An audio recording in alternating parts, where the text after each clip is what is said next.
Welcome to వివిబి9 news channel. NTR జిల్లా విజయవాడ రాష్ట్రంలో యూరియా సహా ఎరువుల కొరత, రైతులు ఎదుర్కొంటున్న సమస్యలను వెంటనే పరిష్కరించాలి అని ఎన్టీఆర్ జిల్లా వైఎస్ఆర్ కాంగ్రెస్ పార్టీ డిమాండ్ చేస్తుంది.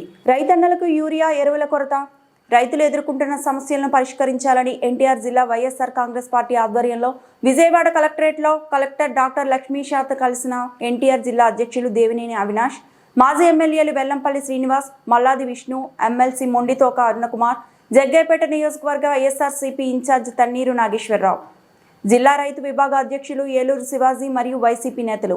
ఈ సందర్భంగా వైఎస్ఆర్ పార్టీ కాంగ్రెస్ నాయకులు మాట్లాడుతూ టీడీపీ నేతృత్వంలో కూటమి ప్రభుత్వం రైతులకు అనేక హామీలు ఇచ్చింది.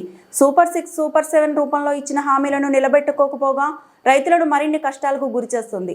రైతులకు పెట్టుబడి సహాయం కింద సంవత్సరానికి 20,000 ఇస్తామని, జూన్ 2024 నుంచే దీన్ని అమలు చేస్తామని కూటమి ప్రభుత్వం హామీ ఇచ్చిన మాట తప్పింది.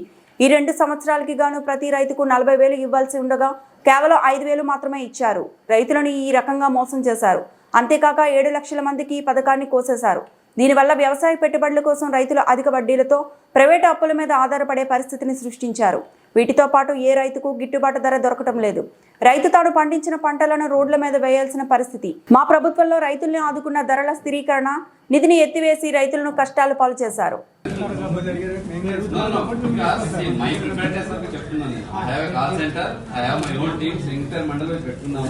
అక్కడి నుంచి అయితే కానీ నాకు కాల్ సెంటర్ కానీ పబ్లిక్ నుంచి ఇప్పుడు ఒక కంప్లైంట్ రాలేదు. అందువల్ల చెప్తున్నాను నేను. మీరు ఇప్పుడు చెప్పారు రీఓపెన్ చేసి యాజ్ ఇట్ ఈస్ కానీ 60 days అలా ఉంచి 59th డే అప్లోడ్ చేశారు.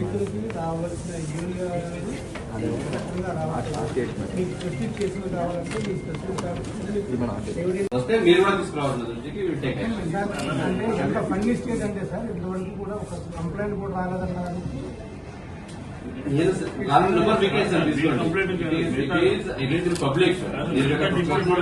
చూపిస్తాను. కాల్ సెంటర్ పెట్టున్నాను. దాని నుంచి ఎవరైనా కాల్ చేయండి. రాలేదు కాబట్టి చెప్తున్నాను. Sincere thing I again verified. There are issues with different certainly will take because after the Vikram Ram Jilla we can also practice we very market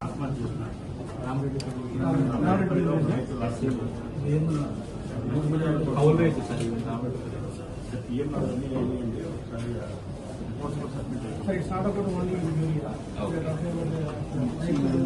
other issues are sure I go through one by one. Sure. Sir ఇది సహకార సంఘాల్లో మాకు call centre number సహకార సంఘాల్లో అంటే చెప్పండి sir. Call centre ఆ number ప్రతి రైతు వెళ్ళేది సహకార సంఘం.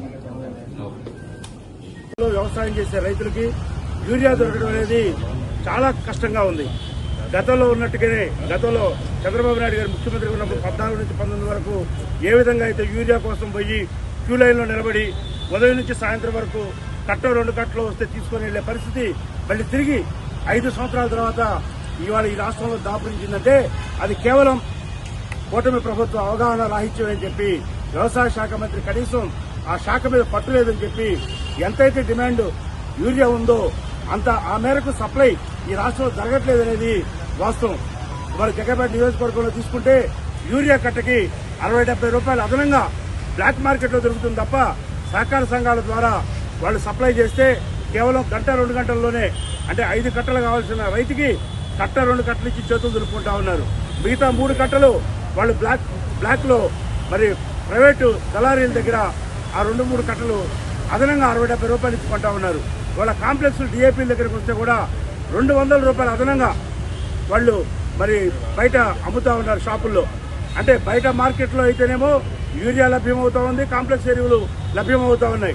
సహకార సంఘాల ద్వారా ఎందుకు మీరు రైతులకు ఇవ్వట్లేదని చెప్పి ఇవాళ వైఎస్ఆర్ కాంగ్రెస్ పార్టీ సూటిగా మరి కూటమి ప్రభుత్వాన్ని ప్రశ్నిస్తూ ఉంది. ఇవాళ అన్ని రంగాల్లో కూడా మరి ఫెయిల్ అయ్యారు. ముఖ్యంగా వ్యవసాయ రంగం తీసుకుంటే గతంలో రైతు భరోసా కౌలు రైతులు కూడా జగన్మోహన్ రెడ్డి గారు 13,500 ఇచ్చాడు. అంతేకాదు అటవీ భూములు మరి అసైన్మెంట్ ల్యాండ్స్ వాటికి కూడా సేద్యం చేసుకునే రైతులకు కూడా ఆయన డబ్బులు ఇవ్వడం జరిగింది. ఇవాళ ఈ రాష్ట్రంలో 7 లక్షల ఎకరాలు సుమారుగా 22A పెట్టారు చంద్రబాబు నాయుడు గారు ముఖ్యమంత్రి అయిన తర్వాత. ఇవాళ 7 లక్షల ఎకరాల రైతులకు కూడా రాష్ట్ర వ్యాప్తంగా ఎగ్గొట్టే పరిస్థితి. ఇవాళ 54 లక్షల మంది రైతులకి గత సంవత్సరంలో వైఎస్ఆర్ కాంగ్రెస్ పార్టీ రైతు భరోసా ఇస్తే ఇవాళ 48 లక్షలకే దాన్ని కుదించిన పరిస్థితి కూటమి ప్రభుత్వం. అంటే అవకాశం ఉన్న మేరకు రైతులను తగ్గించే పరిస్థితి.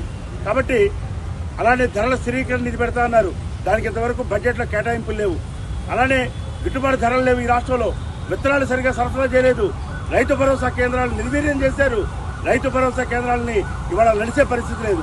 గతంలో 5 సంవత్సరాలు రైతు భరోసా కేంద్రాలు ఉన్నప్పుడు వాటి ద్వారా ఆ ఊళ్ళలోనే ఎరువులు పోయి రైతు భరోసా కేంద్రంలో నమోదు చేసుకుని డబ్బులు కడితే నెక్స్ట్ డే ఆ ఎరువులు రైతు భరోసా కేంద్రం దగ్గర అదే ఊళ్ళో ఇచ్చిన పరిస్థితి. కానీ ఇవాళ ఊళ్ళో నుంచి రైతు సహకార సంఘం ఎక్కడుంటే అక్కడికి వెళ్లి అక్కడ కొనుక్కొని మళ్ళీ 5 కిలోమీటర్లు 10 కిలోమీటర్లో అతను తీసుకెళ్లే పరిస్థితి. కాబట్టి జగన్మోహన్ రెడ్డి గారు ఏదైతే రైతు కోసం రైతు పక్షాన ఆయన ప్రభుత్వం నడిపాడో అదే విధంగా ఇవాళ కూటమి ప్రభుత్వం కూడా మరి కళ్ళు తెరుచుకొని వాళ్ళు కూడా రైతులకు ఇబ్బందులు లేకుండా చేయాలని చెప్పి వైఎస్ఆర్ కాంగ్రెస్ పార్టీ డిమాండ్ చేస్తూ ఇవాళ ఈ సమస్యలన్నీ కూడా మరి కలెక్టర్ గారి దృష్టికి తీసుకెళ్ళడం జరిగింది. తప్పనిసరిగా ఆయన మరి పరిష్కరిస్తామని చెప్పి హామీ ఇచ్చారు. చూడాలి మరి రేపు రాబోయే రోజుల్లో మరి ముఖ్యంగా స్పెసిఫిక్ ఎక్కడ జరుగుతుందో బ్లాక్ మార్కెటింగ్ అని చెప్పి షాపుల పేర్లు అడిగారు. నిజంగా అధికారులు మమ్మల్ని అడగడం శోచనీయం.